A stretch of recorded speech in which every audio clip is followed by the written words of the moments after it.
What up, what up, what up? It's your boy, Mr. Tone Deaf, CEO of Tonedefradio. You are now listening to the Deaf Fresh Show.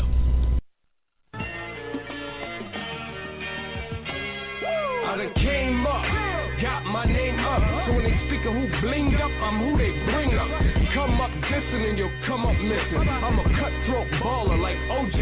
Simpson. Little homie, listen, try and serve me. I put a 25 in your back like Barry Bonds serves you on the street, on the beat. Y'all ain't able to do our shit on rappers like major labels. What's with the ice grilling, homie? Change your face. To see they'll do more than tangible to change your race. Girls love metaphor, and I love them back. Addicted to getting head. Chicks call me the brainiac. Battle rap with words war like G-Had. I write dope, flow crack, my notepad need rehab. Fuck y'all CDs, y'all can't see these or touch these. Rhyme so chronic, my songs give you the munchies.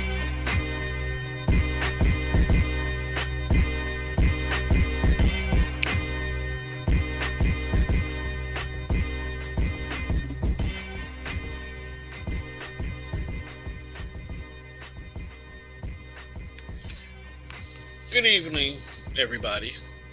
It is I, Mr. Tone Deaf, and you are listening to another edition of the Definitely Fresh Show. Now officially on Fridays because we do too much to be on Thursday. As you know, we have rolled into the holiday season, and yeah, Merry Christmas to all y'all that are out there, because most of y'all probably won't hear this until after the holiday anyway. But I don't know where Juan is. I know Mimi's in the building. So, what's going on, Mimi? What is up? I am sitting here. I was gonna go out with everybody, but I'm tired. So I'm sitting here on a Friday, planning a 4-day weekend with leftovers and my fire stick. You know what's so funny? I was actually gonna go out too, but because Dennis was like, hey, come down to Rhinos for karaoke. I was like, well, I'm not doing shit. I'll go. But then nobody in the group said when they were going, which I've come to realize the group does that. They just go. Yeah. And then you find out they're there. So I'm like, at this point in time, I'm like, fuck it. I'm just going to do a show instead. I already kind of had this show planned, but tomorrow outing don't look like it might happen either because the Ugly Sweater Party at Ugly is actually supposed to be from 6 to 10. I'm expecting it to be later, like 10 to close. So, I don't know. That's still up in the air. But for those of you guys who are going out, be safe. It's going to get cold as fuck. Unless you live in one of them warm climates, like Portugal, then you don't give a fuck about Christmas. So, yeah. All right. Well, with that being said, since it is a holiday season here in America, we're going to discuss a few things that kind of are about the holiday season. And I'm kind of glad Mimi's here with us because I always love to hear your insight on things. That's a pretty dope situation in regards to things. Let's go ahead and since I got you and we're waiting on Juan, let's go ahead and let's start with the question of the week. The question of the week, which was actually brung to me, is it cool to keep in touch with your ex's family after a breakup? So, set the stage for you listeners. It's basically you and your significant other for a long time has fallen out. But of course, during the time frame, you done got cool with family members. You done got cool with sisters, brothers, cousins. Hell, everybody got to get cool with the mom, because, you know, if you don't get cool with the mom, you ain't getting nowhere with them regardless. But now that you two ain't together no more, and I'm not talking that y'all been split up for 7 years and you happen to run into her mama at the grocery store on Thanksgiving. I'm talking the fresh breakup. You know? Do you still keep in touch? Do you still buy mama a gift? What do you do?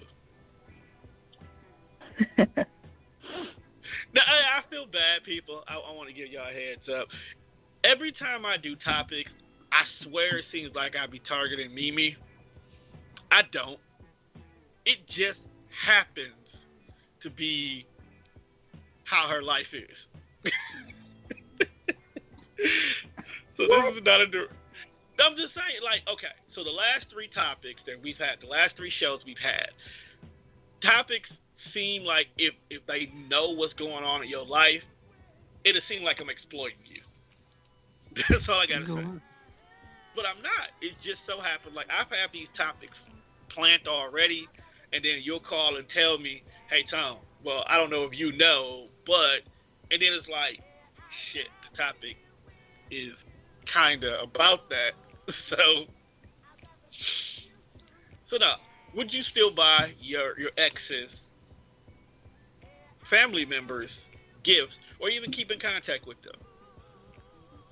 Well, most of my exes I'm still cool with. I mean, I don't have problems like that where, you know, I date somebody and their family got a huge issue with me. Now, I do say that I have boundaries, though. Okay. Look how long ago I dated Rico. Rico was fucking 15 years ago. Damn, I forgot all about that name. Yeah, and damn near his entire family is on my friends list. His mom, his sister, his cousins. Like, we don't have no kind of beef, you know what I mean? And it's still 15 plus years later, they still, we having a barbecue or, you know, such and such birthday party. I get invites and stuff all the time.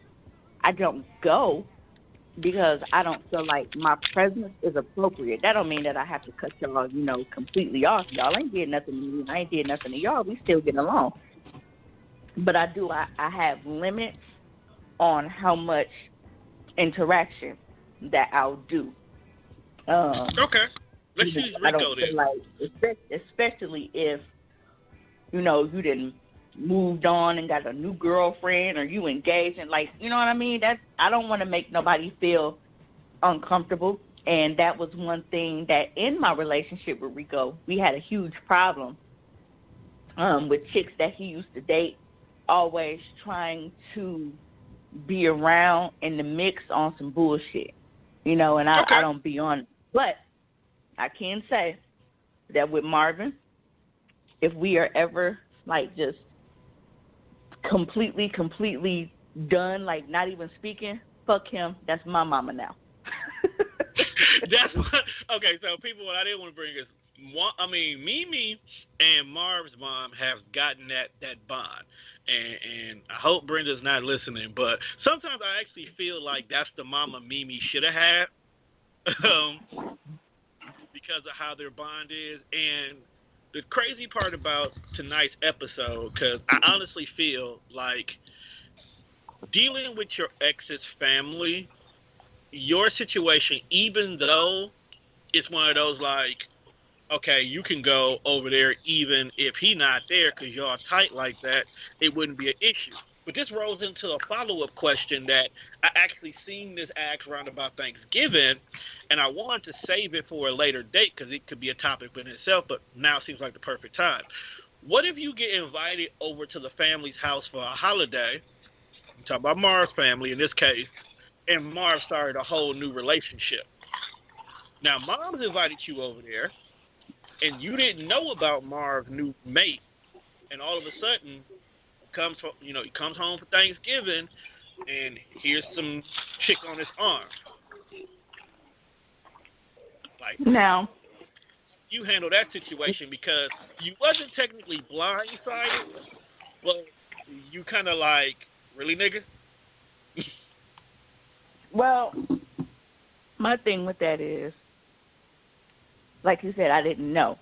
Because I already touched on that, you know, as far as with Rico, how when I wouldn't go, even when I got invites, because I just feel like my presence wasn't appropriate. But if I get there, you know, his new chick so happens to be there, like, I won't stay. I'll, you know, show my face and shoot the shit with his mom for a little bit or whatever. But then it's, you know, okay, well, you know, I got to get going. I got some rounds to make, blah, blah, blah. Because I don't want to make nobody feel uncomfortable. But then it's like, what if Mama don't want you to go though? What if Mama tell you sit your ass down? I mean, I wouldn't. Like that's what I'm saying. I mean, but I'm saying though, like Mom might be plotting, because in those particular cases, mothers usually do be plotting. Mom might be plotting that she want you to stay so Marv can realize whatever this heifer is, or in the words of my mama, this pissy ass girl can realize. Well, one thing that I can say about Marv's mom, she don't interfere.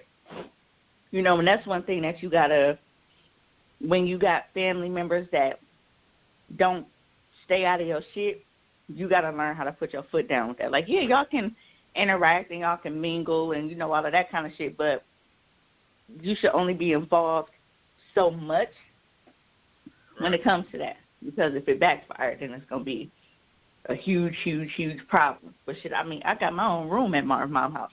I can go spend the night over there whenever the fuck I want to. Marvin is in California. You know how many times I've gone and spent the night or spent the entire weekend over at his mom's house just to keep her company and shit? Like, that's just the type of relationship that we have.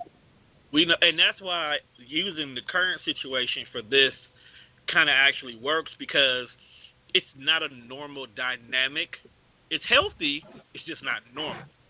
Because you guys are together, but you're not together, because there's a lot of stuff going on. There's a long-distance relationship kind of situation there. There's the mother you never had. There's privacy away from your family. So you have what a lot of people want, minus a couple of headaches. Okay? Minus a couple. If a couple of things in your situation was like not there, you would have the perfect situation for a lot of people. But that's when the holidays come up. The holidays become the questionable situation. Because being how Marv's mom is and how loving and caring, and you're the daughter that she's always wanted again, it's like, and this is no shot to Marv, but I kind of feel like your mom could care less if Marv ever comes back home. She has you, and that's good enough for her. So it's I so feel funny. We talked about Rico and how I got all his family and everything on there. Like, and as I was scrolling, his baby mom picture just showed up. Like, I'm even friends on Facebook with his baby mama. Like, I don't be caring. Like, as long as you don't do nothing to me, I'm cool. Yeah, and I think that's the situation. Like, because you and Rico's situation is so old, I honestly feel like even if they invited you to a kickback, you should go out of respect because they keep inviting you. But I don't think you would ever have any issues, because the history is there, but the gap is so far away that you're technically not a threat to the new situation. Well. And the fact that you're friends with the baby mama, you're friends with everybody. So it's not like you'll be ambushed or mom's trying to hook you two back up or anything. It's literally like, hey, you've been an intricate part of our lives. We're having this kickback. Come on through. Yeah. You know? So, I don't know. Well, Juan finally made it into the building. I don't know why he's not talking. So, probably got a noisy background. Because I was eating and I still am. That's why you guys are muted. What the fuck? You need to go back up. What was that? Why you sound like a transformer? I don't know where shit happened. Look, I'm gonna need you to hang up and call back while you won't hear sounding like that lady on that commercial with throat cancer and the shit. I was hoping to say that either A, reconnect your headset, bruh, or call back in because you are very robotic right now, bruh. All right, he'll be back. But I mean, that's cool. Now, as we wait for Juan to come back and we get his opinion on about this particular situation, we here at Tonedefradio want to sit back and actually say things that we are thankful for as we get ready to close out the new year. Because the next time we are on air, it will be a new year. because we got a special that we're doing next week. So Mimi, you ain't got to join us next week. Okay. We're doing a pilot next week for something else, and be testing it on Friday. So you ain't got to join us. Mm-hmm. So with 2017 coming to an end, Mimi, what are 3 things that you're thankful for? I said with 2017 coming to an end, what are 3 things that you're thankful for, and 1 thing you plan to not do in 2018?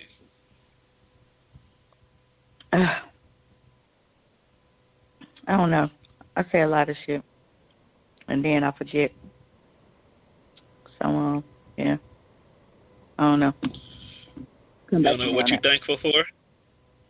Like, I don't want to be fat in 2018, but I can't stop eating, bro. It's hard. No.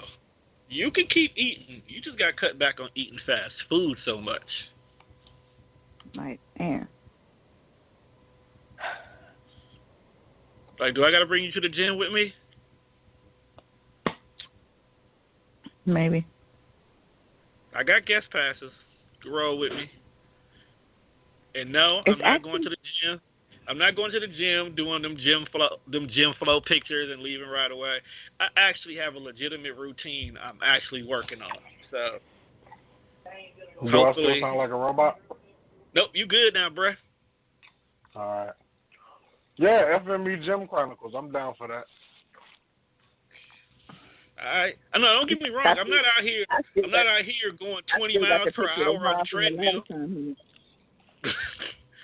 I'm not out here going 20 miles per hour on the treadmill, but I'm doing something. Gym, it reminds me of that time Seth talked all of us into going to work out with him.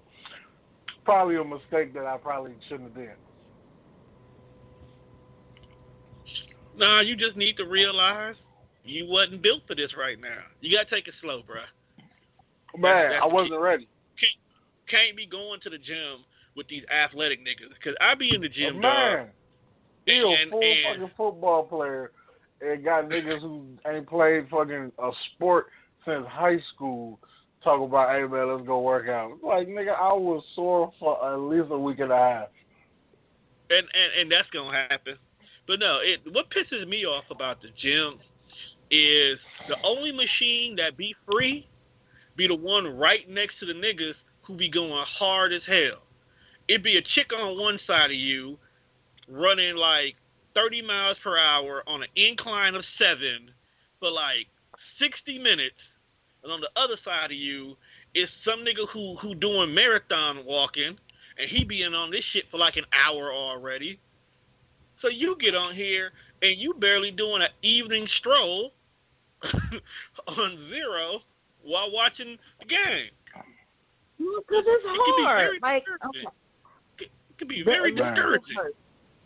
When you see niggas who's super dedicated to working out, it'll make you rethink your whole life. It made me go get on other machines. I'm not going to sit here with y'all. I'm going to go over here. I'm going to do leg presses. So I'm gonna work on my core right now. I don't know what y'all doing. I don't know, but no, I'm serious about this. I mean, one, I need to go. Period. I mean, my job damn near pays for it, so why not? You just got to go 8 times. So that's a free gym membership right there. 2, I'm fat. I ain't got to get skinny. I just got to know how to handle my fat better. And then 3, I'm old. I can't be fat and old. That's just unhealthy. You got to be one or the other. Facts. Facts. Well, I don't know about you, Juan. It might be rough for you, bro, because you've been fat all your life, though. It is what it is. But ain't nothing wrong with going to gym, man. It was an interesting day. It's a nice topic that we have. So, while we was waiting, it's weird. Go ahead. Oh, no. Well, you were waiting. What happened? No, we were waiting on you because, like I said, the topic the question of the week is what we started off with while we were waiting for you to join us. And the question of the week was, is it cool to still keep in touch with your ex's family after y'all break up? Now, your perspective is a little bit different than Mimi's perspective, because everybody seems to love Mimi, and they just claim her on their taxes. Yeah, I don't be wanting to talk to none of these niggas no more. Like, oh man, and sometimes it'd be like such an uncomfortable situation. Like, I remember the first time that me and Lexi broke up, and like, as a real nigga, sometimes you still feel obligated to, like, if you be like, well, I'm going to come, then you feel like you're obligated to show up because you gave your word that you would show up to this event even though you're like, well, we don't go together anymore. I don't really want to be here because I don't have to be here. But, so you talking about like that concert she put on and you really didn't want to go, but you made me take you? Hold up. Yes, that's exactly what I'm talking about. Yeah. You're horrible. And like her whole, but it was only awkward because her whole family was in the building. But y'all didn't break up. But here's the thing, y'all didn't break up because of nothing you did wrong, though. Y'all broke up because she was on a completely different page in life than you were. So technically, there was no ill feelings there. Right, but it wasn't about how we broke up. It was the point where it's like, okay, well, if this is the space that we had in life, and we're not gonna be together in order for me to get over that. You just went robot again, dog. It's got to be your headset, dog. I gotta break out the box to get the actual headphones, which I didn't want to do. Where's my new iPhone? The Decepticons don't quit here with your shit. My Christmas gift for the Death Fresh show is I'm going to buy everybody professional headsets that they can use on their phones so we can have a universally crisp sound on air. My Christmas. All the time you use this headphone is when it's time to do a show. That's what I'm going to do. I feel you, Colin. That's a great way to look at it. Just shut up and do whatever you did and come back again. It sounds like you got cancer. I might have cancer. Got over there with smoker's throat.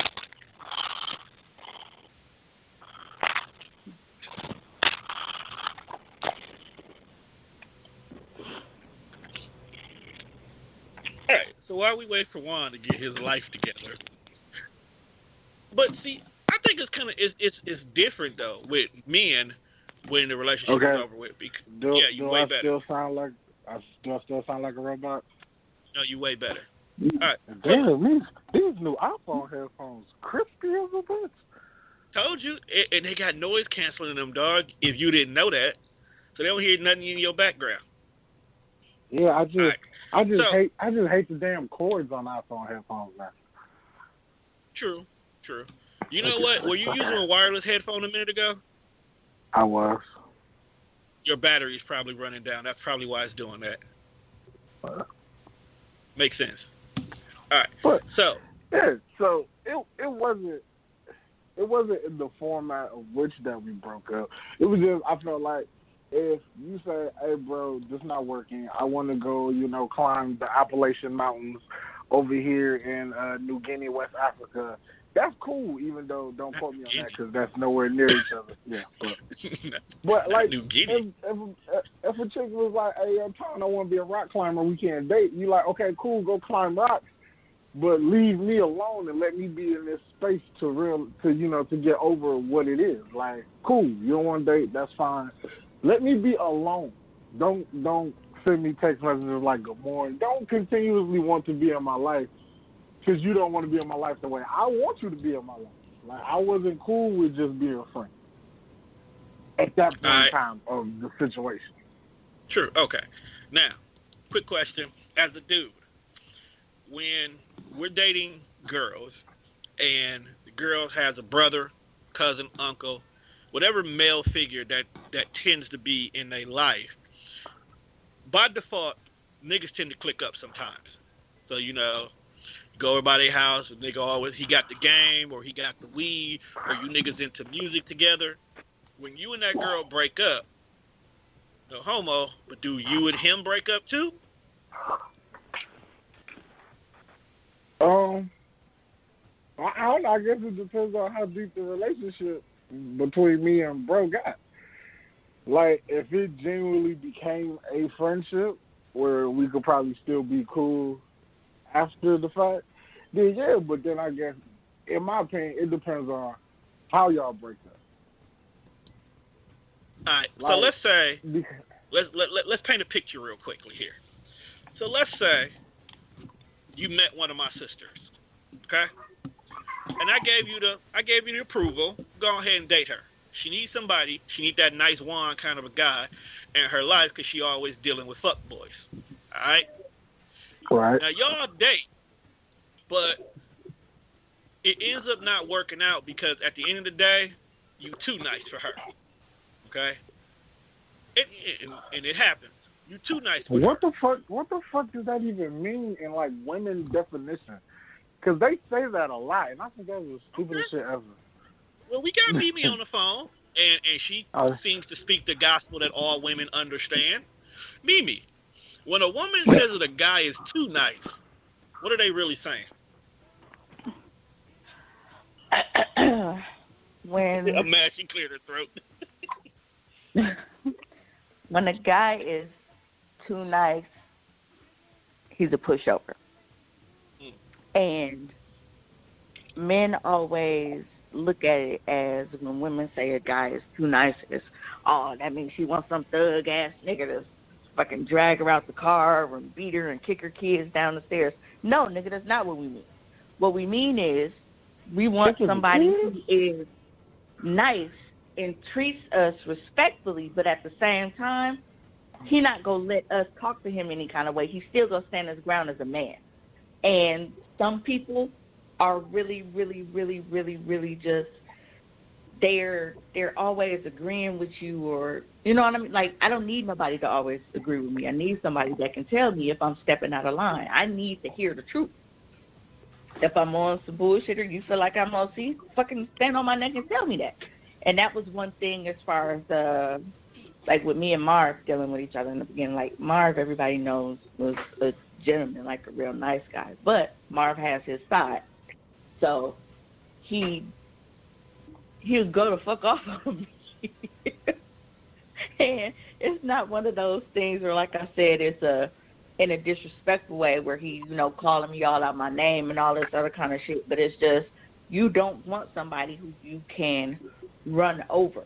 For a woman, what is the purpose of having a man if he don't have the spine of a man? He can't stand up like a man. He can't stand on his own too, especially, to put his woman in line when he needs to. Like, we need that. How many women do you see that talk to their niggas any kind of way? It don't even got to be personal, just, from watching shit, you know what I mean? And he don't say nothing, and they get to that point where they get comfortable being able to do that.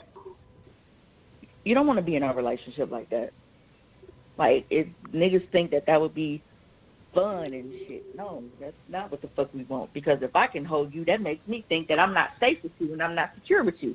Because if we out and you let me talk to you any kind of way, how the fuck I know you ain't gonna let this other nigga talk to both of us this kind of way and we both get our ass whooped because you don't know how to stand up for yourself.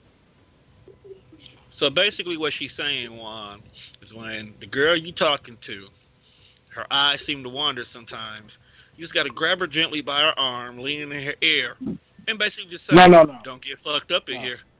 You ain't got to do it. Just lean over and say, don't get fucked up. I'll grab you by the back of your neck. Hey, I will tell you that don't get fucked up. Pennies be like, bloop. I'm saying, bro, I'm dropping jewels right now, bro. I'm dead serious. You might not be serious, but just lean over every once in a while when you in a public place and just let her know, don't get fucked up. No, bro, like I'm not above a verbal threat in public, swearing. I'm not above it. I just, because like a lot of people don't get to see that side of one where I have to be aggressive It all because I'm the nicest guy. I'm a fucking butthead. When you ever see fucking stoners angry? But you know what, bro? I think that's also the issue. But I think that was the issue with you and Lexi too, dog. Because Lexi used to do a lot of shit, dog, that I honestly felt that you should have, if not anything, pull her to the side and tell her to calm her ass down. Because when we was on, when Mimi was still on over there off of Center Street, bro, she was a little bit too wild, dog. At times. It's all fun and games till one is making you boo-hoo and cry tears. But that's not stuff from the time. We won't talk about that.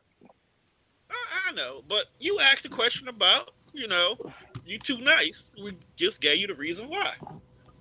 I'm a very nice guy. And you are. I try to be. Sometimes you just gotta tell this girl you will fuck her up. Yeah, I mean, and like I said, it doesn't mean that she doesn't want you to be nice, that she wants you to be disrespectful and shit. But, okay, perfect example. A lot of people probably looked at me like, dude, ain't no probably they did. Everybody looked at me like, dog, how did Mimi end up with him? Because he had that edge to him. Like, he was nice and sweet and a gentleman to me, but at the same time, I knew he had that edge to him where I didn't have to worry about him. I didn't worry about feeling safe around him or no shit like I was with Jay. Like, Jay, he was a pushover on a lot of shit, and I didn't like that. I need somebody that I know ain't gonna be no hoe when time comes for it. Bro, his pops gave him a whooping and a church suit and sunglasses. What did you expect? Wait a minute, what? I'm just saying. Like, dog. Wait a minute. I caught the back end of that. Why is people getting whooped with church shoes? I will never forget that, fam. Like, I think I was probably like 12.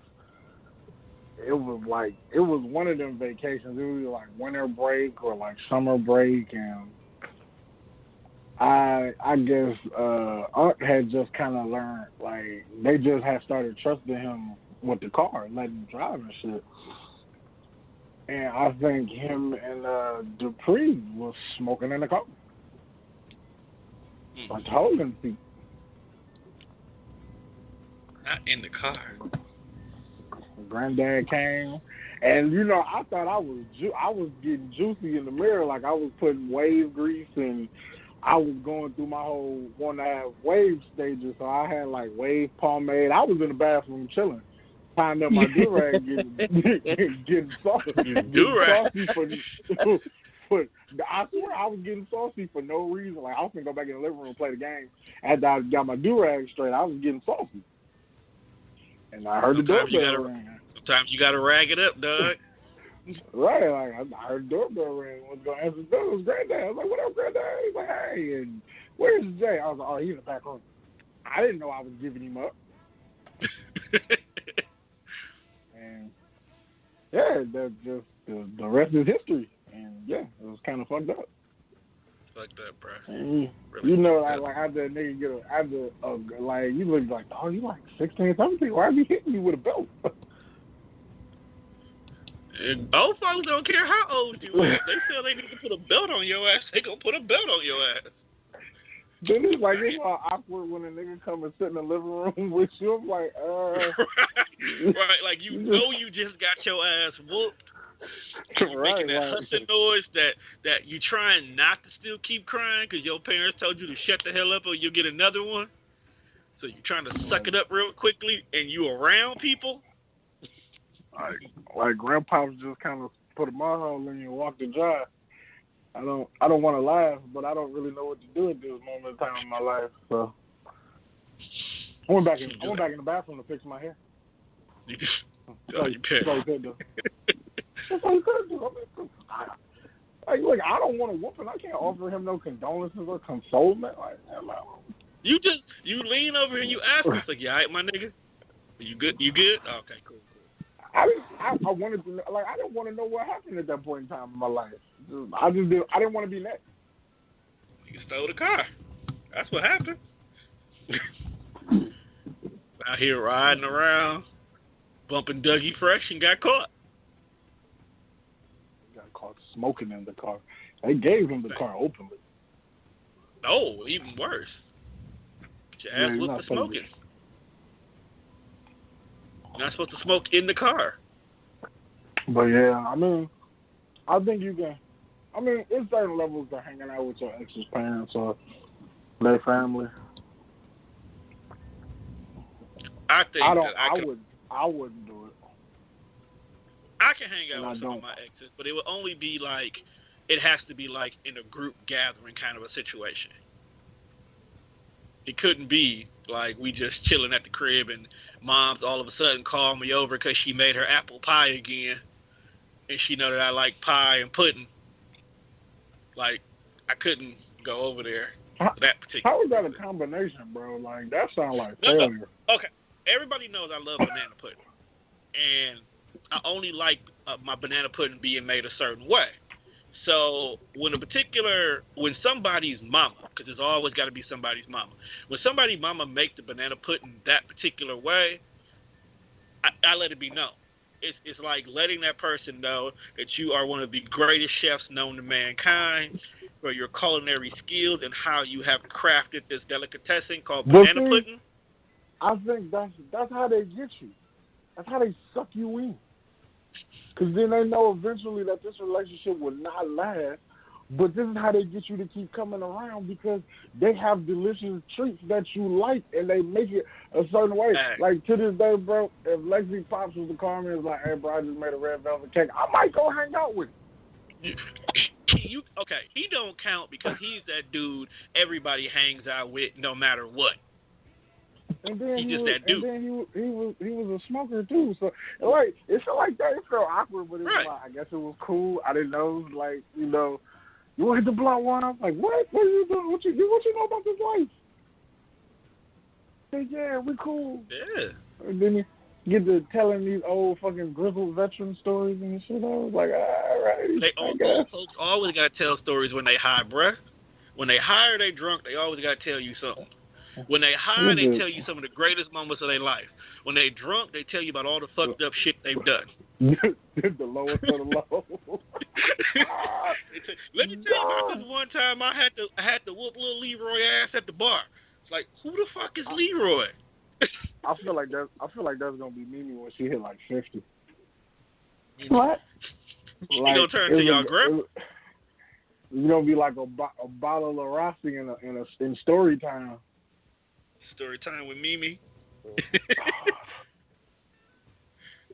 But I like her level of what liquor she's been drinking depends. The story depends on what she's probably been drinking. Like, if she was drinking wine, we might get like sad ass love stories about the ones who got away, or the ones who fucked up. So, girl, right. Keep going. I'm telling you, she gonna get drunk. It's gonna be Lily, Tiana, Jamila, and an older jelly bean gonna all happen to be over by the house. And she gonna tell them to come in there and sit down. Let me tell you about these no good ass niggas I've grown up with. Okay? Now, if it's wine, she gonna talk about the men in her life. Okay? If it's anything hard, she gonna disrespect all they daddies. Man. She gonna talk about Tamia. And she gonna randomly give them sex tips for no reason. Oh, that's gonna be the worst. I feel bad for them now. Like, I feel like her and Tamia gonna be like 50 apiece, and she's still gonna be telling people Tamia got a dick. Like, why would you keep telling people this? It don't make it no better that sometimes Tamia run with it. Oh God, I'm pretty sure people who don't know y'all think Tamia is a transgender. I'm almost sure of it. Like, you ever just read the comments after she said that, and people just get real sketchy? Like she just run with it. Like, so you a dude pretending to be a girl who happened to sell shoes? Like, you know what? They think to me like one of the transgender people that they think that she's one. They got to. I'm waiting for somebody to ask her, are you from Atlanta? Man, I'm waiting to see a comment to just ask to me, is she, like, or somebody just asking like, how was it going through the change, and just to see her response. Don't let I tell you this right now. Do not let there be a boy that look like Tamia, because I can see Mimi right now making the meme of the sex change. It's gonna be horrible. Have you ever met a person going through the change? No. That's all they want to talk. That is all they want to talk about. No. I take that back. I've worked with a girl. Well, let me rephrase it. A guy who used to be a girl, and she was in pre-op phase of her life. Basically, meaning that she still got the pussy. She taped down the titties. Okay? But you swear up and down this is a dude when you look at her. This is one of them chicks who, if she gets into a fight, she taking her shirt off and fighting with the titties out because she forgets she has them. Kind of like that picture that keeps floating around Facebook of the stud with the six-pack, and she out there shirtless. That's terrible. Yes. Yeah, she one of them chicks. I was like, I don't knock your lifestyle. I don't understand it. I don't want to understand it. I mean, it's confusing to most normal people. But I feel like, why at work is that your whole? Like, I feel like we can never get around. I feel like we can never get around the topic of his gender transgenity, or I think I'm making up words now, but no, that's probably the best word you come up with. I feel like we can never get around. It's like, so we talking about music one day, because he was like, yeah, you know why I heard you rap. I'm like, yeah, you know, I can do a little something. So, and then out of nowhere, he just was like, I want to be like the first transgender producer. I'm like, what? so he gonna ride this gay wave that's going on right now. I'm assuming everything he does is gonna be gay related. So I gotta be the first gay producer. I'm gonna own the first gay fruit bar. I'm gonna be the first gay farmer. Like, I don't know. Yeah, I just feel like there's no getting around it. But some days I have questions, and I feel like he's cool enough, so he should answer the questions. Because you gotta look at it from like a normal, like, just imagine that one day you went to sleep and you knew you had a baby mama, and then you wake up and she's now like your baby father. Like, how does that work? You just gotta roll with it, dog. Cause how do you roll with that? It ain't easy. Okay, so to me personally, women who are transgender that wants to go from a woman to a man, I'm sorry, they look like dudes to begin with. I've never seen like a sexy transgender woman want to be a man. They already have very strong features in most cases. I'm just being honest with you. They already walk around and act like a dude and behave like a dude. So I don't even see how you even slept with her in most cases, because she thinks she a dude. So I just, this whole fact of her being penetrated has to bother her. Like, you think you a dude, so you want to be penetrated. In your mind, that's gay. Even though you got a pussy, that's gay. And then, I don't know. Tia Mac's fine, and she is good. You know what, Tia's... But we talking about the ones who want to turn into guys, not the studs. Yeah. Like, studs are girls. They know they girls. They just have to like. No, I thought you were saying like that's like you really only see the real masculine looking of that. I'm like, no. No. There's, because you got to remember, for every masculine looking, you're the actual transgender ones, the ones who like they feel like they've always felt like a boy all their life. You know, like I never felt like a girl. I don't know how to be a girl. And then it's like sometimes I have like Mimi moments, and when I say Mimi moments, it's like so like you ask a question and then the answer kind of triggers another question, and then it kind of like snowballs into some shit you don't really want to be at. Get past the second topic. We sure did. No, we're gonna get past. We're gonna get back to it. I mean, we're here for like another 30, 45 minutes. We'll get back to it.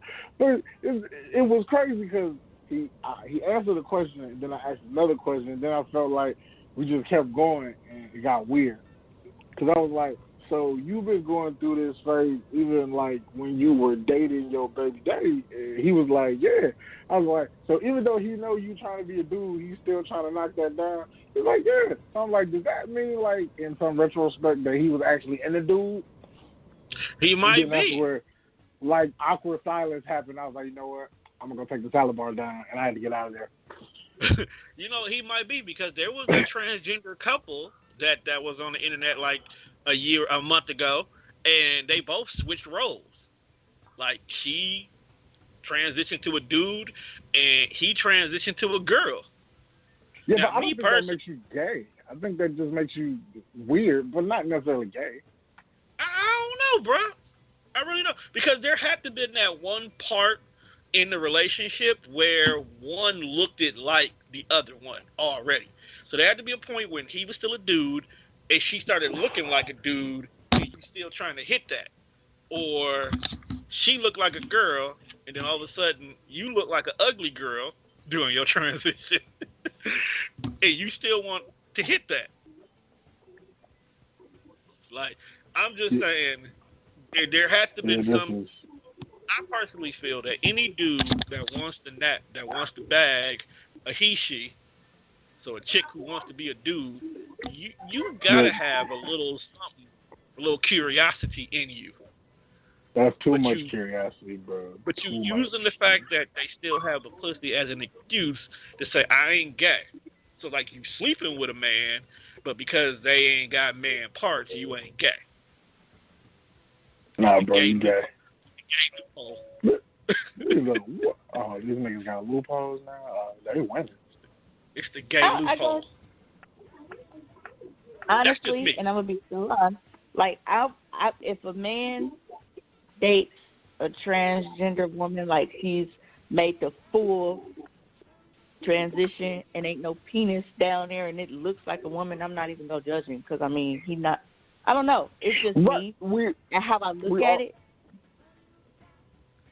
It's a weird situation. I'm attracted to him as a man. Like, he don't look like a... Look, let's not act like majority of these transgender bitches... A majority of these transgender bitches look better than every bitch that every nigga I know them fuck with, including me. True, because they put forth the money, the time, and the effort to make their outward appearance match how they feel on the inside. So, yeah, some of these... They still be dudes 100%, but they can really jazz themselves up and be a 100% female, and you will never know the difference. I get that.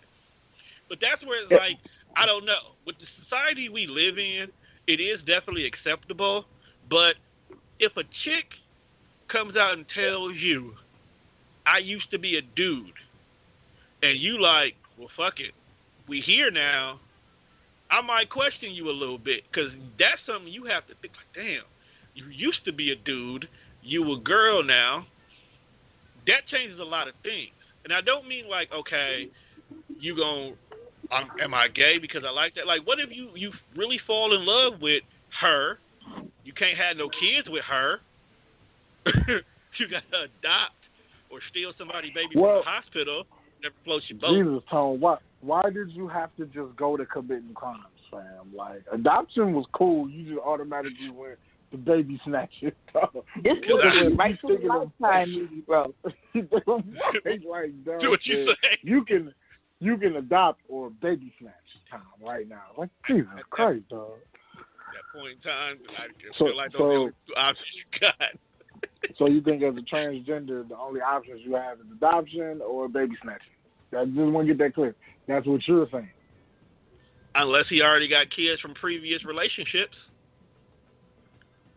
But I think that I mean, the court of public opinion will judge people anyway, but I think that if she or he has had full-blown surgery, and if you can't tell it was a dude, they shouldn't judge you, because, I mean, if you, like, really a super straight dude, you're not really attracted to another nigga, so the presentation is what got you, because you assumed that was a woman. But the presentation is false. Yeah, but, I mean, hey, then question yourself. If you don't want to question yourself, do it. Don't think about it. But that's kind of where I'm getting at. Like, at that point in time, you should be having some kind of conflict with yourself. I'm not saying that break up with them because they felt comfortable enough and they felt that it was important for you to know before we go any further. I used to be a dude. How do you Here we are. Like that, right? We need a transgender on the show. You be looking like Eddie Murphy in that meme, like when he's sitting on the bed with the covers, like, bro. He used to be a man, bro. We need a transgender on air. We need someone who can answer these questions for us.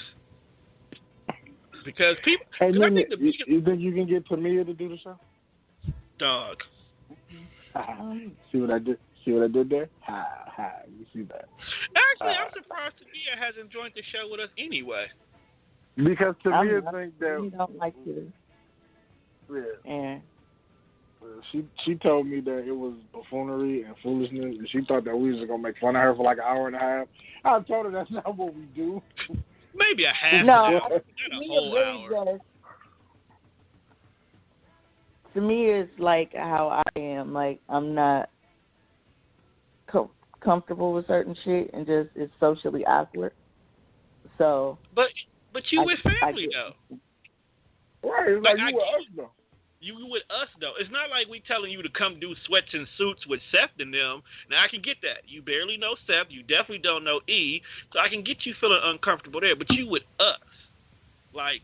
Nigga, you make everybody feel uncomfortable. Shut the fuck up. Oh, bullshit. Bullshit. No, I was just getting there like, you. Yeah. And Tamia has actually even said herself, I've never made her feel uncomfortable. That's because you made her uncomfortable. You made her uncomfortable to say that you made her fucking uncomfortable. I didn't say that. Y'all the ones that put that out there like that. Actually, you know, in 2018, I would like for y'all to drop that shit. Because it's not like I go and do anything with anybody. I don't go nowhere. I don't do nothing. I barely talk to anybody. But y'all are the ones that always bring up, oh, well, Tone's finna be a creep. I just come here to have a couple of drinks and mind my business. But y'all always put that energy. Y'all put that energy out there before socialization can even happen. Now, yes, have I done some things in the past? Yes, I have. But I haven't done nothing like that in years. And even when I did that back then, I didn't give a fuck. I care now. Oh, so look, Tom, we'll stop calling you a creep when they stop calling me a virgin. I don't think they're gonna quit calling me a virgin, so we're not gonna quit calling you a creep. Because you don't shoot your shot though. That's the difference. You're like you said, you're low key, you're cool, you're chill. You don't pursue publicly anybody. That's why they say that about you. I could fuck 30 bitches and videotape it and make y'all watch it, and somebody still gonna say, "Oh, well, why is a virgin?" Because and it'd be people who don't give a fuck about.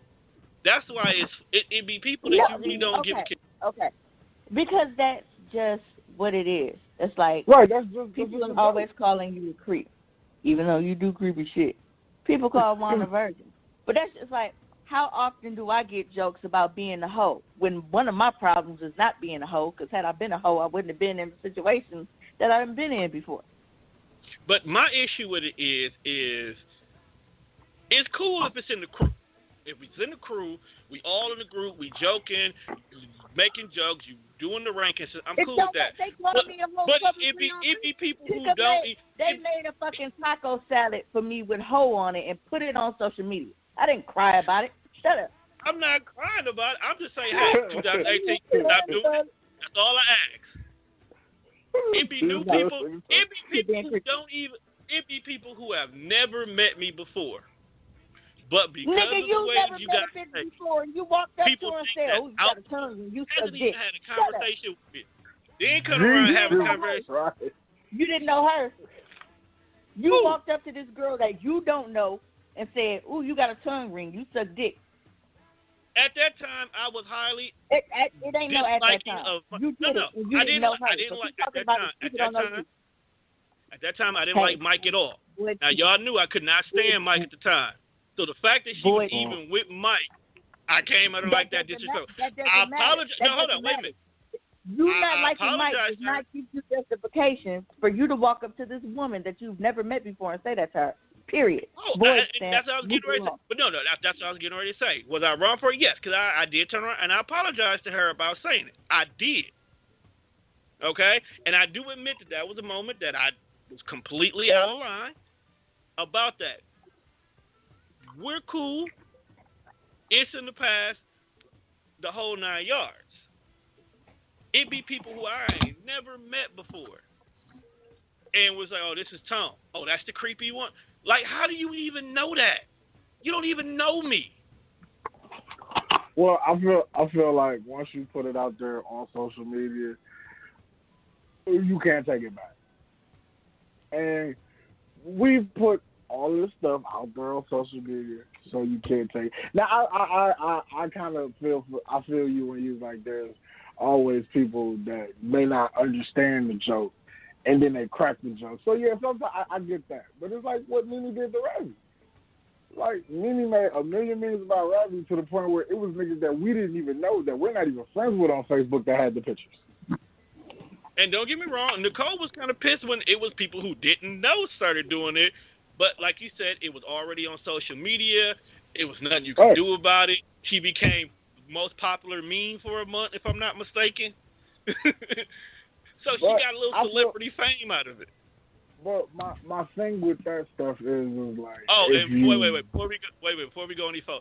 Mimi, you bogus for doing that one last meme, dude, to end it out the year. I know, that was hilarious. I don't know, hilarious. It's group stuff, and we always rib each other publicly. So I've been telling Jamal that he has syphilis on going back to fucking Twitter days. So, and I get between me telling everybody that Jamal has syphilis, calling you a creep, you call Juan a virgin, me and Tamia both call each other men. I get called a hoe all the time. So, I mean, it's all kind of shit that we do. And we don't give a fuck what people think about it, because we know what it is, and we know that we're joking as a group. So we don't care. Yeah, because somebody saw a picture of Jamal, and I must have commented. I asked him about his age or something, and I got a phone call like 3 hours later. It was like, does bro really have AIDS? I was like, really? Did you call me for that? I was like, no. But it was funny, though, because Motherfucker really took time out of that day to call me and ask me, did mom really have AIDS? I'm just saying. I don't know. Sometimes I have soft skin, okay? So, sometimes it don't always, but every once in a while it'll bother me. I think it bothers me when it's people who don't know me from a hole in the wall, and your first impression of me is something from a joke. And not even a good joke. And I think that's probably where it gets to me at. Because I don't want my kids to grow up and that's the first thing. Yeah. Think that their daddy's some kind of premarital pedophile. Yes. Or some you never called something like that. You never called but I'm saying, you never called us that. But we talking about, you never called us that. But social media has their way of flipping shit and running with shit and making shit more than what it is. So, like, you could be saying that Ma got syphilis, the next thing you know it, bro gets sick one day, and all of a sudden the whole internet thinks he's dying of AIDS. Well, maybe good for the world, one less asshole out here. But, well, I'm just saying, I get it. I'm not mad about it. It's fun. I just want a new joke. New joke, please. That's all I'm asking. You want a new joke? Nah, we like the old jokes. Run with the old man. I'm about to be 40. Run with the old jokes now. Okay. You really finna be 40? Yeah, bro, I just turned 39. You are literally the oldest nigga we know. Which is another reason why. Right. I was like, which is another reason why I don't do much with y'all, because over time, my desire to do certain things, I've outgrown. I'm starting nigga, to we don't do nothing. I'm not saying we don't do nothing, because the other niggas will go off and do shit and don't tell us three anything anyway. Number one. Nobody wants to drive on They done made up a whole R&B group and singing karaoke. I thought that was hilarious. That's because you don't go to the bar. I wanted to go tonight, but I'm like, if I'm going to the ugly sweater party, whatever, tomorrow, like 2 nights in a row, I don't know, man. I'm just not cut out for this no more. Right, and that's what I was on the fence about. That's how you know you're getting old. When you're like, I'm not built for 2 nights of party. Not built for 2 nights. I barely do 1 night.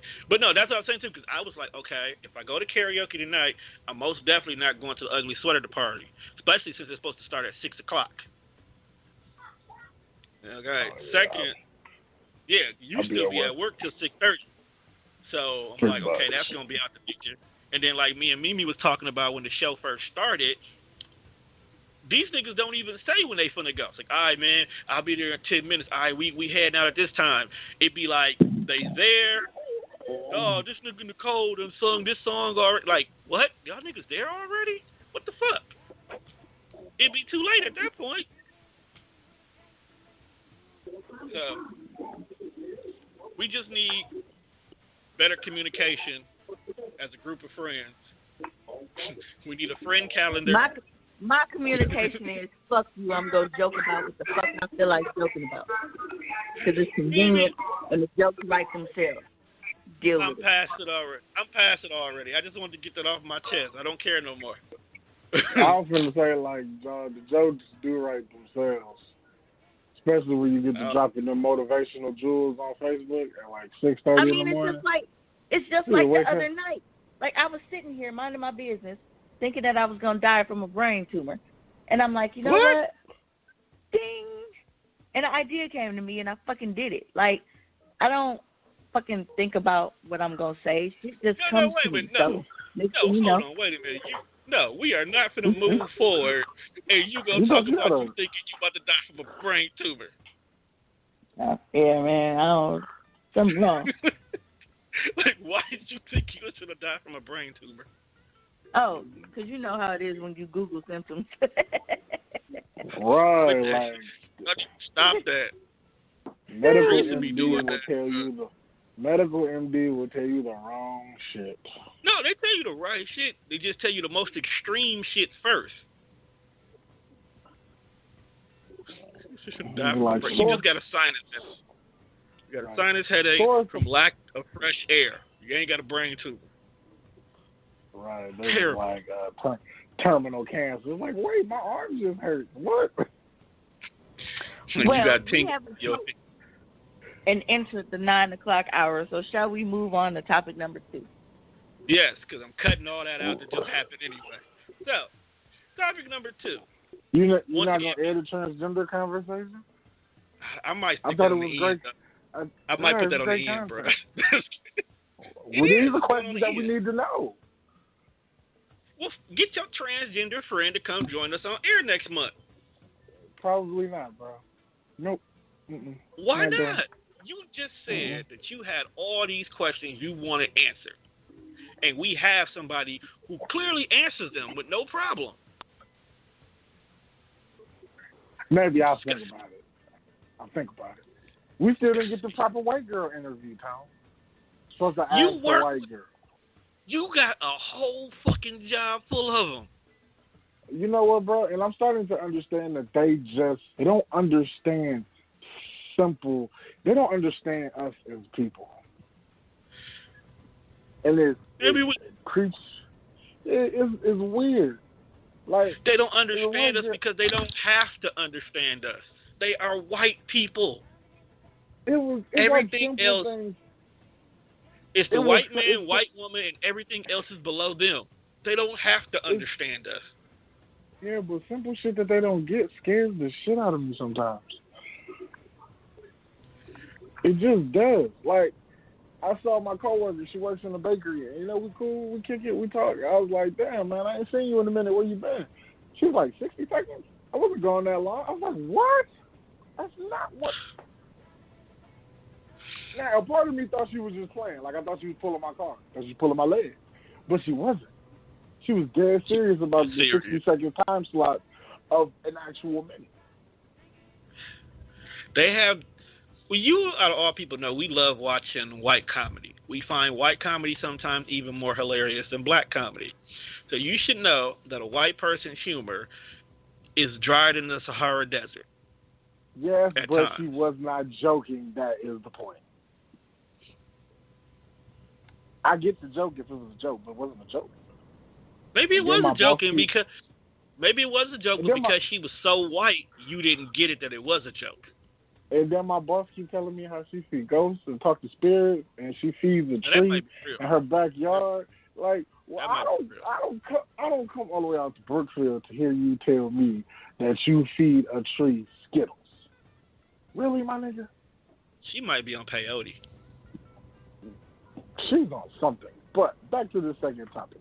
What was? All right.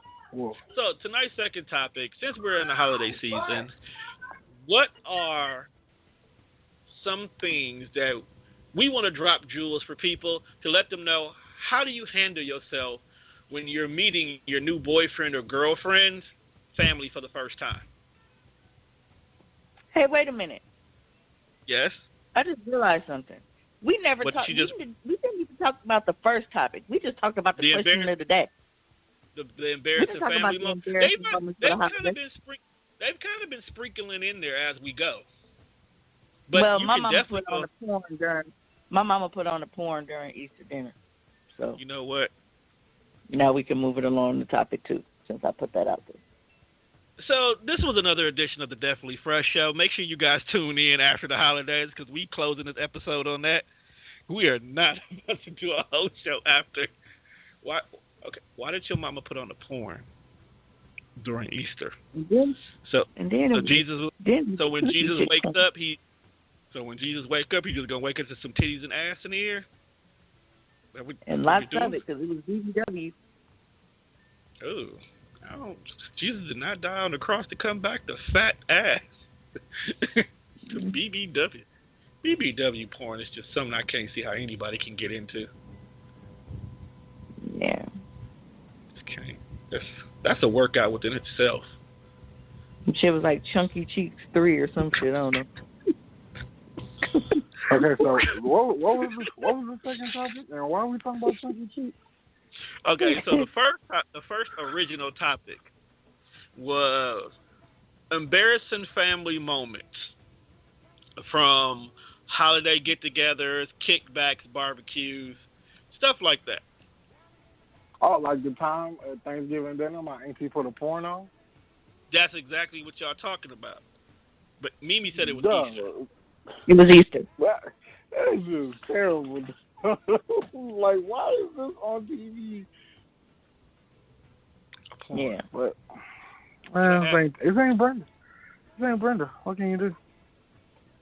Well, my uncle brought a crackhead to the family reunion barbecue. I'm not even talking about the person who toots up a little bit so they a little hyper when they're. No, we're talking about a real ass nigga who pulls a pipe out and would light it up right there. Like, your uncle is the guy for that, bro. Like, this is the reason why I don't hang out with certain sides of my family, dog. Because sometimes some things just ain't hurt. I mean, yeah, I don't. Family gathering. Every time I go to my dad's side of the family gathering, I always find out that somebody had an illegitimate kid that popped up. Like, at my grandma's funeral, I found out that my granddad had a whole nother daughter on the other side of town. Then I go to my dad's funeral and find out he possibly has a whole nother kid that's the same age as Lily. And we honestly we believe he died fucking. My uncle will not confirm or deny that. We just know that the girl is traumatized. So, yeah.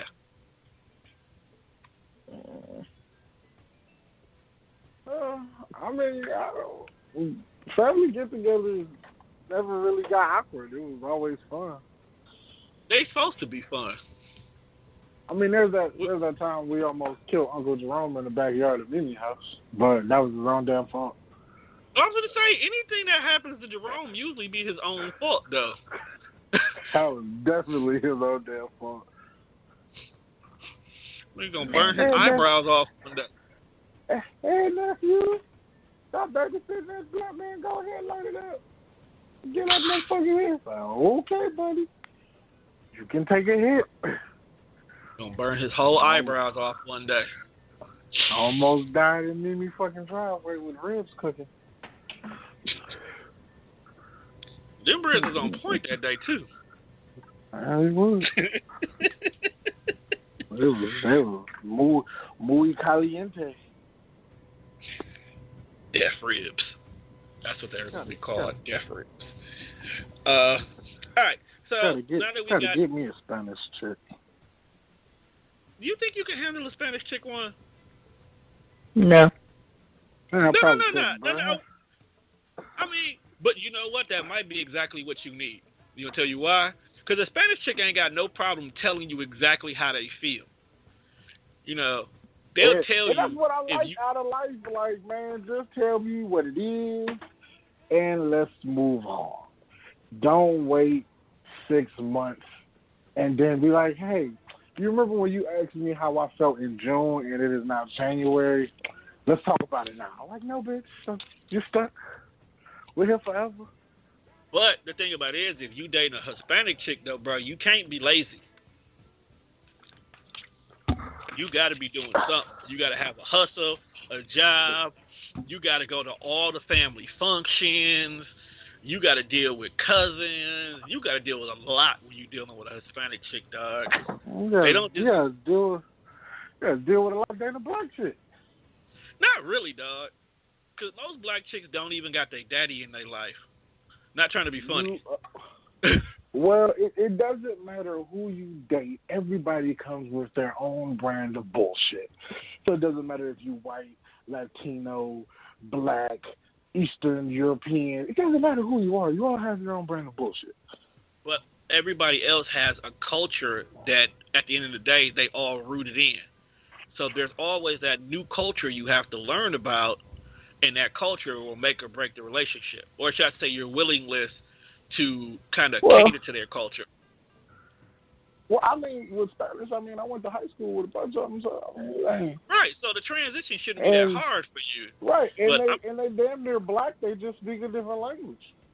And they party different than us, too, because that little Hispanic party, that little Hispanic party we went to that Lexi tried to take us to, bro, they partied till the wee hours of the morning. It was like food in 5 different sections of the house. And it was disrespectful if you didn't get none of it. Like, you gonna eat something. You will not disrespect. You know people really don't. People really do not accept "I'm not hungry" for an answer. Like at a function. Not at all. Not at all. Walk in the door, you got a Corona in one hand and a burrito in the other. Like, hey man, you want to play? Like, nah, bro, I'm not really hungry. I'm sure you're hungry. Hey, get him a plate. Like, I'm good. I'm straight. I don't want nothing. I just ate. You eat again. You'll hear you're going to eat with, like, family. Like, look, fam, what? I'm not hungry or you're not getting. Don't work like that, bruh. I know, man. You're going to eat. But no, with that being said, this definitely slides right into the second topic that we've been trying to start for the longest. What are some tidbits of advice that you can give people for meeting the family for the first time? I hate meeting family. I hate you the most recent person to meet new family. So, like, how was your initial... You don't like meeting people, period. You are, like, the most socially awkward person I know next to me. Like, oh. Yeah, so I don't like meeting people. I'm always just kind of thrown in situations. So Marvin introduced me to his mom on our third date, and he sprung it on me. He didn't tell me. Serious? He, all of a sudden, was just, oh, my mom on her way. Like, I'm like, wait, what? You know, I wasn't prepared for that. That could have been our fucking 30th date, and I still, because of how I am with meeting people. So for that to happen on our third date, it was like, this nigga, good God, why is he doing this to me? But I don't know. I don't like meeting families as a woman because I know how fake sisters and cousins and all of that shit can be.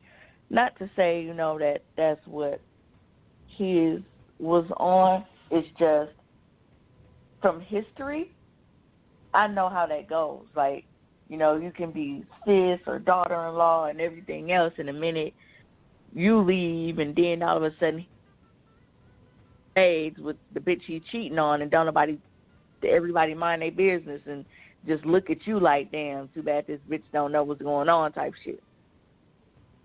Going back to Rico again, you know, and I was partying with his sister young, using her ID to get in spots and shit. But when she would get mad or get a little attitude or something, it's like she would purposely try to hang around or call somebody around that she know that he used to deal with, or little shit like that, little petty shit. I don't have no time for it. Like, I'm in my 30s. I don't be wanting to deal with no shit like that. And we used to be in a position where when we met a nigga mama, we knew it was real. We knew that shit meant something. You know how many niggas that introduced me to their motherfucking mama and they wasn't shit? Because the mama wasn't shit. Niggas are always introducing me to their fucking moms. Let me ask for that shit. Niggas always bringing their moms around me or taking me around their moms just to not be on shit. Now, I will say, like, when I was dealing with Rico, now his auntie didn't play that shit. She called me ASAP one day. She like, Rico done bought some little nappy head bitch over here, blah, blah, blah. I told him he had to get the fuck out of here. So she called and told me. She didn't play that. Like, she really, really, really fucked with me. She ain't play that shit. But it's, you know, other people, you can't really expect that because they automatically go feel like, okay, well, you know, my loyalty lies to my family. You know first. Right. And that's why I'm always in the thing like, dude, if you on bullshit, y'all grown. I can't tell y'all not to do shit. I just ask motherfuckers, like, don't be bringing motherfuckers to my crib and doing all this other kind of shit. Like, don't put me in the middle of some shit that I don't want to be in the middle of. You go cheat, nigga, don't cheat around me. Because I don't be wanting to deal with it. But it's like in one case, we really didn't have a choice because motherfuckers really didn't know what was what. And lines got blurred. But yeah, I don't be wanting to deal with that shit. And motherfuckers are you new? And no, I ain't no shit. I told that nigga don't bring that shit around me because I ain't want motherfuckers showing up at my house when they drive past and see a motherfucker car out. And, oh, he must be in there. Ding dong, hey, your brother in here. And then all of a sudden it's weaves and implants and all kind of shit around my front yard. I ain't got no time for that. Implant what? Terrible. Oh, no. I saw a picture on Facebook when I was scrolling today. Some girl left her little silicone booty pad thing had fell out when she was in the club. It was in a Facebook memory. You know, but that's when you go home. Like, that's your last night going clubbing. When the club lets out and it's an ass cheek on the ground, you done clubbing for the rest of your life, bruh. I thought people would have been done clubbing after a tampon done that, but no, because even though the tampon baggie got caught, I honestly feel that that's not the first time chicks have done something like that. I feel like that's a regular thing. We just don't deal with people enough to find out. That's just me. I don't think that should be a regular thing. I don't know. I don't have no tips for meeting people because I don't like meeting people. Because it's like I said, motherfuckers don't meeting people used to mean shit. Like if a motherfucker was just fucking with you, y'all was fucking around or whatever, you didn't know who the brothers was, you didn't know who the close friends was, you didn't know a lot of shit. Because they was just fucking with you like that. They didn't really want you around motherfuckers. Now, motherfuckers will take you around everybody. You and 15 other motherfuckers. And I don't be having no time for that shit. All right. So, one, I'm going to ask you. All right. So, you've been kicking with this chick for a while. Y'all feeling each other. Y'all started back in March. So now you're being invited to the family house for Thanksgiving. Who do you talk to first? Do you talk to the mom or do you talk to the dad? Well, naturally you speak to whoever's in the first room you walk in when you enter the house. Let's say they both there. I mean, I think as a dude, I would probably say hi to the mama first because it's easier for a nigga to get a woman to like them or at least be on their side somewhere. It's kind of really hard to get a nigga to be in your corner. Smart dudes man. Dudes are really standoffish. Like, you know, pops may be size you up. Like, man, who the fuck is this nigga trying to put a dick in my daughter, man, trying to make babies? Who is this nigga to do that? All right, so, and that actually rolls into my next question. Do you honestly answer the question when the father asks, what are your intentions with my daughter? And all you really want to do, you just fucking. Y'all not even serious like that yet. I hope you can think on the fly and don't say nothing stupid. Be like, what's your daughter's intentions with me? She hopped in my DMs and started liking my posts. Okay. Got to make your daughter seem like you're aggressive. All right. Now, what if this girl happens to have about 2 or 3 brothers? Of course, one of them's been in jail because for some odd reason one has always been in jail. And they out back trying to test your manhood. How do you roll? As far as what? They trying to size you up, bruh. Man, as long as ain't nothing physical popping, stare and do all you want. Get tough. Just, as long as ain't no physical altercations, shit, everything's good. All right. We at the part now we're talking about the food. Now, everybody brags about how fire this macaroni and cheese is that her mama make. Wait. Oh, okay. I thought I was about to ask, are we talking about the dish or are we talking about coochie? What? I hope ain't nobody trying to find out what the mama coochie like. No, when I was asking that, you said that her mom makes, and I said, oh, because I was sure about to ask, are you talking about the real mac and cheese or coochie? Yes, the real mac and cheese. And I hate that social media has ruined mac and cheese for me because of that. But, okay, keeping it real. I think it only enhances it. I'm just saying, but, you know, shut up. So, everybody's bragging about this mac and cheese that the mom makes. But when you get ready to taste it, it's subpar. But of course she asks you, what do you think? Do you lie? Or do you tell her your mama got better mac and cheese? Well, that's you throw in the apron and say, this is how it's done. Then you make your mac and cheese. You gonna challenge her? If you got that kind of time, you go for it. But you just put on the apron and you slap her with a spatula like I challenge you to do it, and then you make your mac and cheese. But if you go step into that world, your mac and cheese gotta be fire though. Bro, you can't be challenging mama's mac and cheese, bro. You can't call somebody food trash and then not make better food. That's a rule. Just saying. Like, it's gonna be unbiased even if yours is the bomb, dog. Think about it, dog. Everybody in that house done been somewhere near that woman's coochie, either being born from it or somebody hitting it. So you can't sit here and say her mac and cheese is trash. Why can't you, bro? Like, what happened to honesty? What happened to in honesty? her house, though, bro? What you say is your macaroni and cheese is good, but you know what? For Christmas, I want to make macaroni and cheese, and I want you to tell me what you think of it.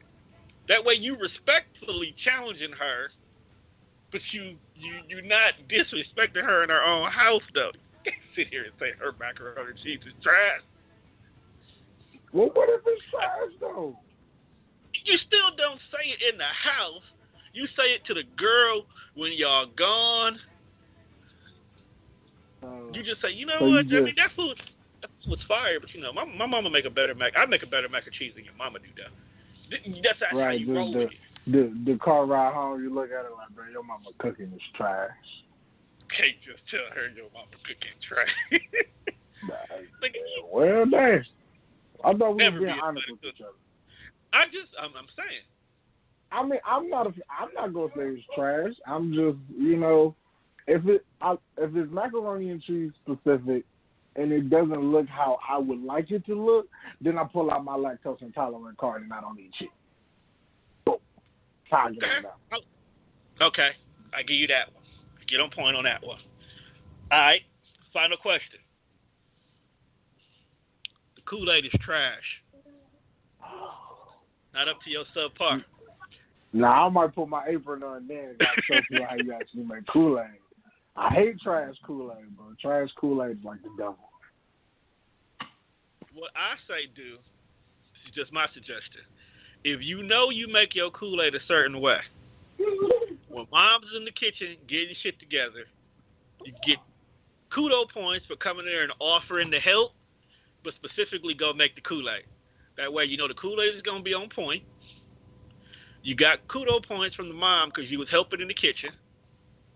Swag. You definitely guaranteed to get the pussy now because mom going to really give you, ooh, I like that boy. You go ahead and keep him. And you're able to avoid that uncomfortable conversation that you're going to have with the dad until after the food has been eaten. And at that point in time, you're either watching football with him or you're playing video games with the brother. That's how you get around that. All right, final question. Didn't you say the last question was the final question? I know, but I talk too much. All right. Just remind me of my coworker. That nigga said, "Juan, hey, let me ask you a yes or no question," and then didn't ask me a yes or no question. So I'm like, all right, yes final question. So the family loves playing games, and they ask you, what game do you want to choose to play? What game to pick? This is actually for both of y'all. Are we talking about like board game type game? Don't matter. Board game, card game. Break out the Xbox. I'm picking Taboo because that's our shit, and that's actually because Ken family used to do like have a little game nights and shit. So when I went over there, that's what they was playing, and I jumped right in, which is odd for me because y'all know I be weird around people, but I got my shit off in Taboo. We play Taboo at work, dog. My team is cold. We got a cold team. We played Christmas Taboo the other day. Killed that shit. Hey, am I wrong because it's almost 10 o'clock and I've been here for like 4 hours and my entire family been gone and I have no idea where they are and I didn't call or text to say, hey, where y'all at? I don't know if they out Christmas shopping. I don't know if they in the basement tied up and somebody took off in the truck. I just know they gone and they've been quiet. and for that reason, as a parent of 2 kids of my own, you are okay with it being quiet. You deserve this. Yeah. As long as you ain't getting the phone call. Hi, this is Officer such and such from the Milwaukee Police Department. You're good. Pretty much. You're awesome. All right. All right, Juan. I'm picking. I would. I mean, Taboo is cool. You know, I found my niche with Taboo. You know, I mean, I don't think I was sober while we was playing, but I was getting good at it. I gotta go with a classic though. Like, we gotta play some Uno. Really, bro? Because I feel like if we play Uno, it's really gonna define how this situation is gonna go. Because Uno can break up a lot of friendships. And you want to do that a lot of happy on your first night meeting the family? You gonna bring out one of the most dangerous games to play? Test the waters ASAP. Let me see how you really feel about me when you got that draw 4 in your hand and you know I'm maxed out for you. Let me see how you really feel about me. So you just gonna put her on the spot, telling she can't use that draw 4? She got to choose between. She got to choose between that draw 4 and that skip.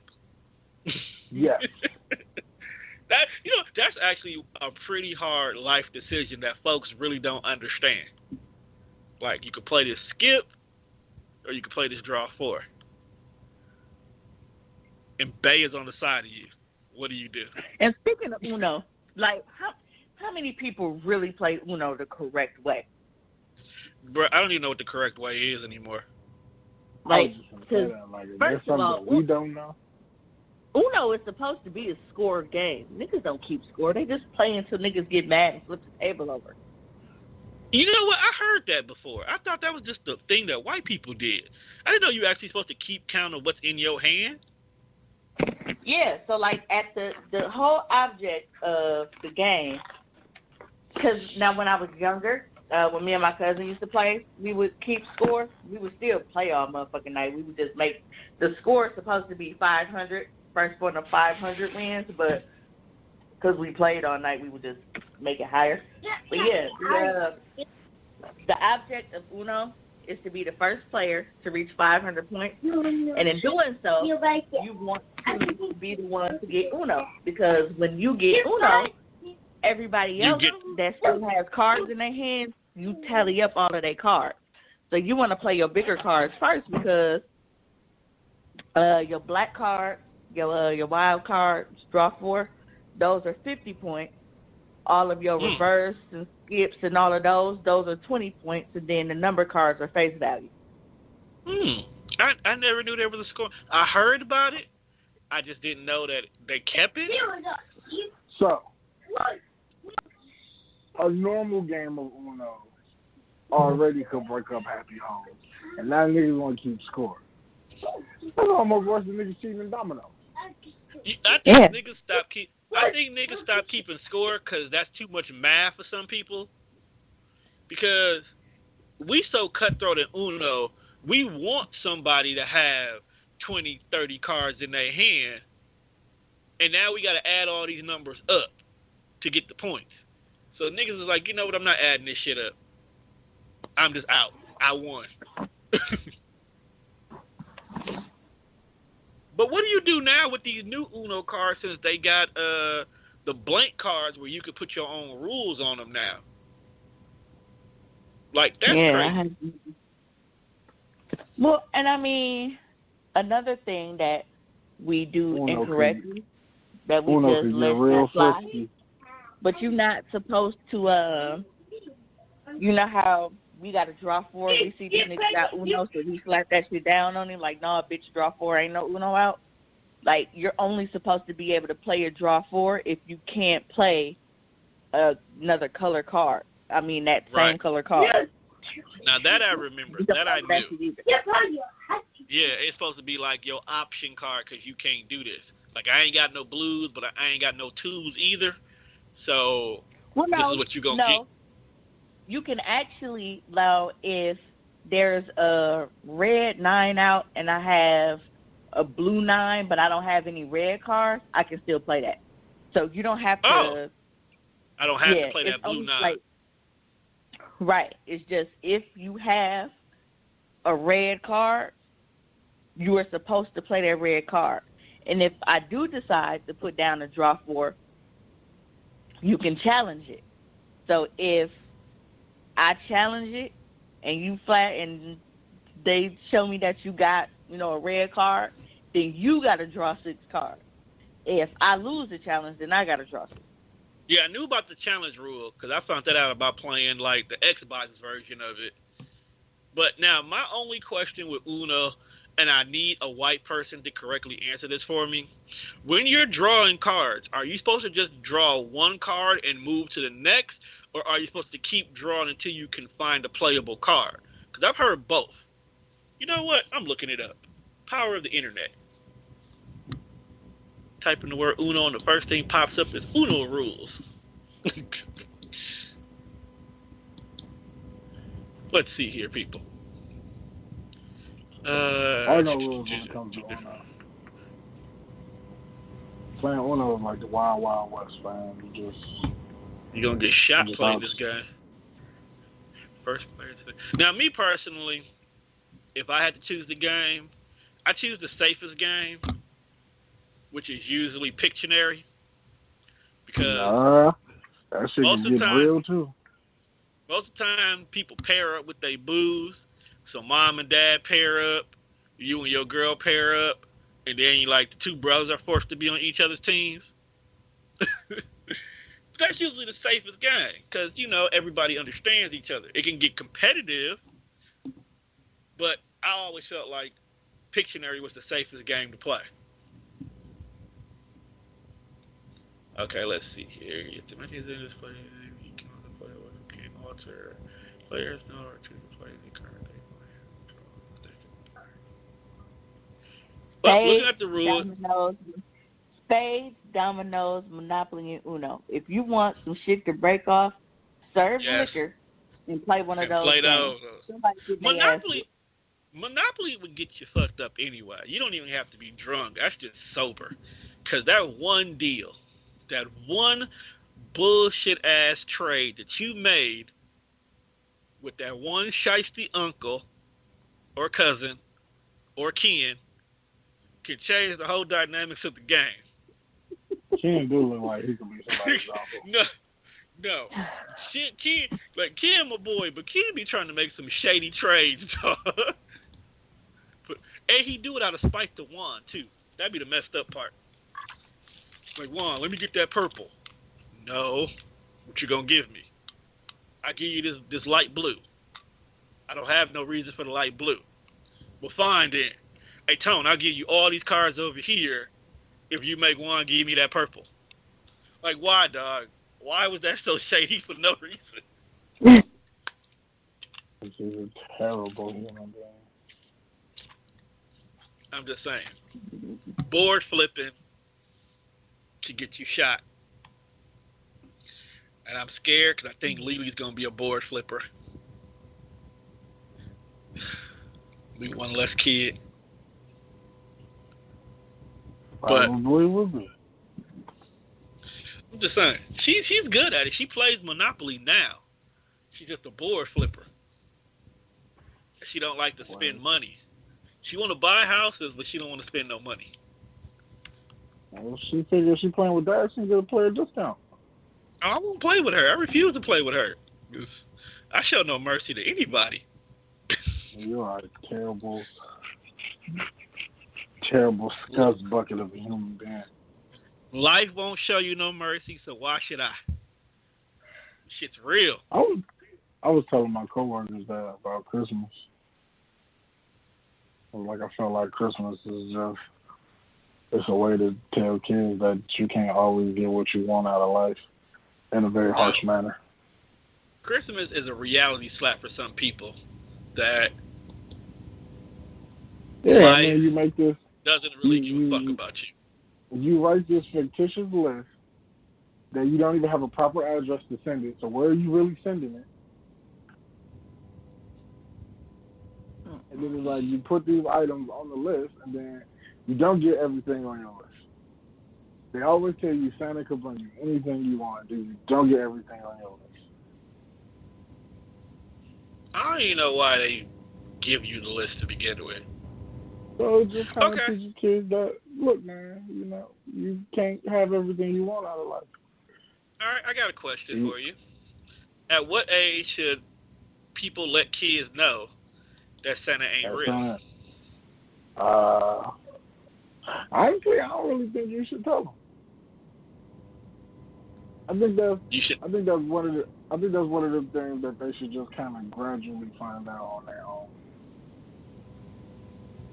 Because I feel like when you tell kids stuff like that, is for one, it's terrible. Like, you look like a real shitty person. Like, hey man, Santa not real. It's like, what? Yeah, so I think stuff like that they should gradually find. Like, I mean, the older you get, the smarter you get, so you eventually start to poke holes in the theory of what Santa really is. It's like, well, I don't have a chimney, so who's sliding down my chimney that I don't have? So how did he get in? So basically, Santa is like breaking and entering, invading. Right, Santa's invading home. Criminal, low key. He's invading home. He's stealing cookies. Santa low key is a criminal, but they won't tell you that. Well, here's a little fun fact. Technically, the whole gift-giving concept of Christmas that we love so much was actually supposed to be people giving gifts to homeless and poor people. But somehow it manifested into this big conglomerate to sell Elmo and Cabbage Patch dolls and all kind of crazy shit like that. But yeah. Ain't nobody giving no gifts to homeless people. Ain't nobody even thinking about home. The only thing they give homeless folks this time of the year is a warm place and a hot meal from some cans. Served by some people who really don't even want to be there. Who only do it to feel better. Right, so where's the Christmas joy in getting served by a nigga who really did not want to be here? He'd rather be in Turks and Caicos with 5 thick Latinas who are questionable because he doesn't really know their sexuality, but they were bad, and vodka and scotch.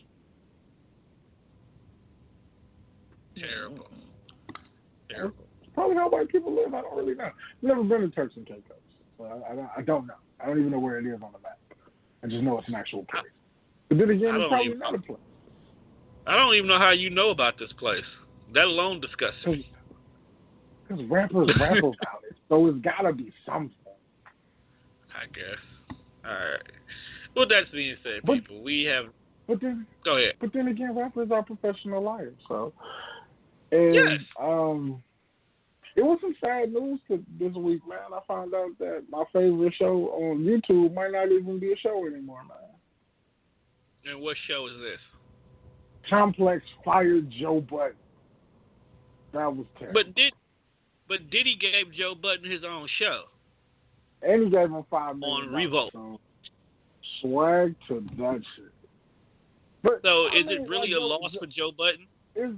It's not a loss, but like the show itself is like it was just the show and the dynamic of the show. That's just like if we was doing something popular. It's like, well, Juan decided to walk away, and then they gave Tone $7 million. I mean, you gonna take the money, but then it's like at the end of the day, it's like it's not us doing what we were doing, so it's gonna be a different dynamic. True, but sometimes that's not always bad. Facts, but it's like at the end of the day, it's like, sometimes your audience, sometimes people don't like change.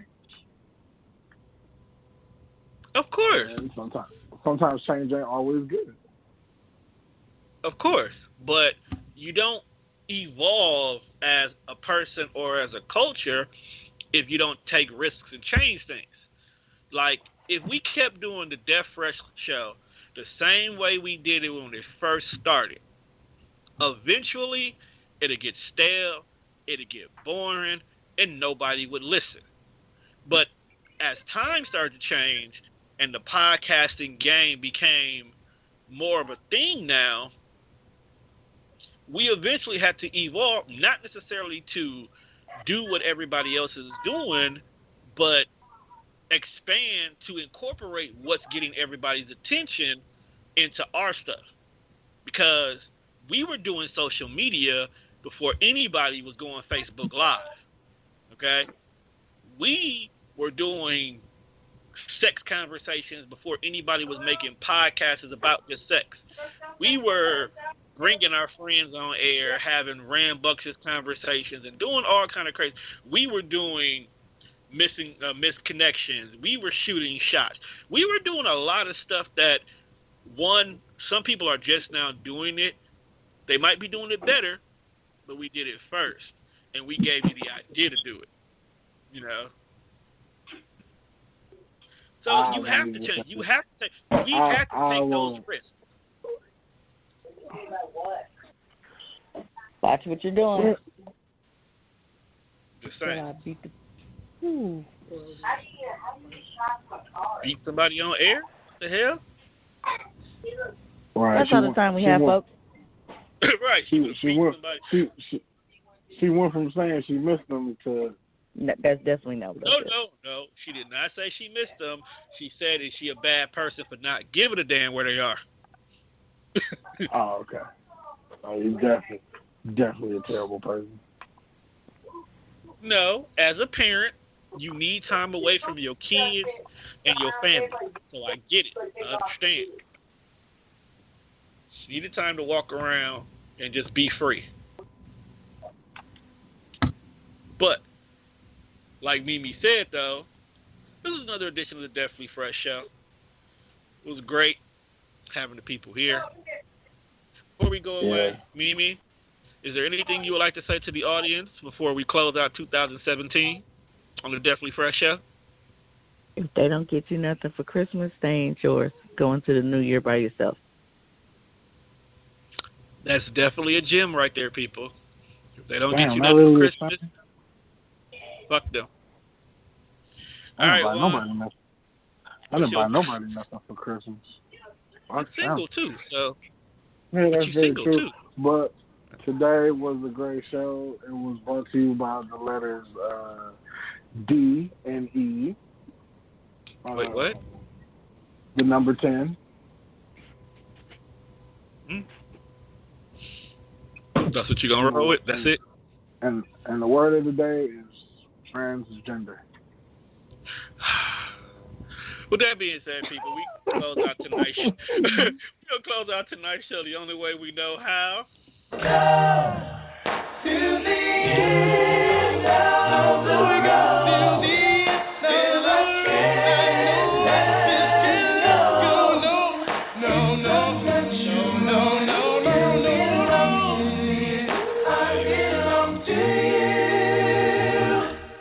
I have so much damn editing to do on this episode. Hey, man, it was a good episode. I'm just saying, bruh.